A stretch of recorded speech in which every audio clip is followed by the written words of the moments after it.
Serial तुमसे तुम तक में अब आ गया है धमाकेदार ट्विस्ट। कहानी ने ऐसा मोड़ लिया है जिसकी किसी ने कल्पना भी नहीं की थी। दरअसल अनु ने वो फाइल देख ली, वही फाइल जो जलंधर उसे देने वाला था। और उस फाइल में छिपा था उसका अतीत का सच। जैसे ही अनु की नजर राजनंदिनी के साइन पर पड़ी, उसे तेज चक्कर आए और वो बेहोश होकर गिर पड़ी। तभी नीतू उसे देखती है और भागती हुई आर्य के पास पहुंचती है। सर, अनु बेहोश हो गई है आपके कैबिन में। आर्य सब कुछ छोड़कर दौड़ता हुआ वहां आता है। वो देखता है कि अनु जमीन पर गिरी हुई है।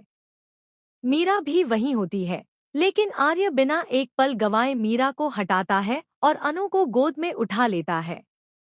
वो सीधे हॉस्पिटल की तरफ भाग जाता है। डॉक्टर्स जब चेक करते हैं तो कहते हैं सब कुछ नॉर्मल है, मगर यह चक्कर क्यों आए।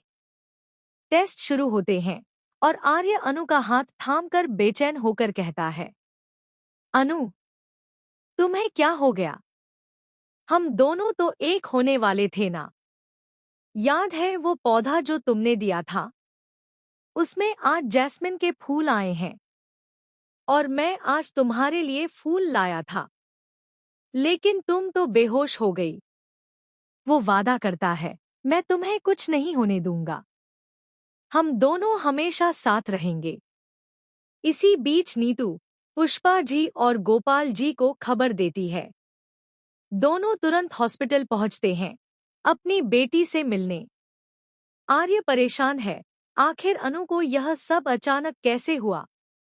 इधर झंडे को कैबिन में वो फाइल मिलती है, वही फाइल जो जलंधर ने दी थी। वो आर्य को कॉल करके बताता है, अनु ने तुम्हारे पास्ट वाली फाइल पढ़ ली थी। अब आर्य के पैरों तले जमीन खिसक जाती है। उसे अनु के पिता बताते हैं कि हर अष्टमी को अनु को यही चक्कर आते हैं और वो बेहोश हो जाती है। पहले ये सिर्फ रात में होता था, लेकिन अब दिन में भी होने लगा है। आर्य सोच में पड़ जाता है, क्या अनु और मेरा कोई रिश्ता पिछले जन्म से जुड़ा है? क्या वो राजनंदिनी ही है?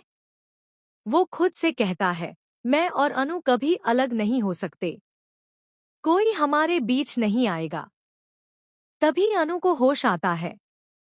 वो बिना कुछ बोले, बिना किसी को देखे ऐसे चलने लगती है जैसे किसी अनदेखी ताकत के वश में हो।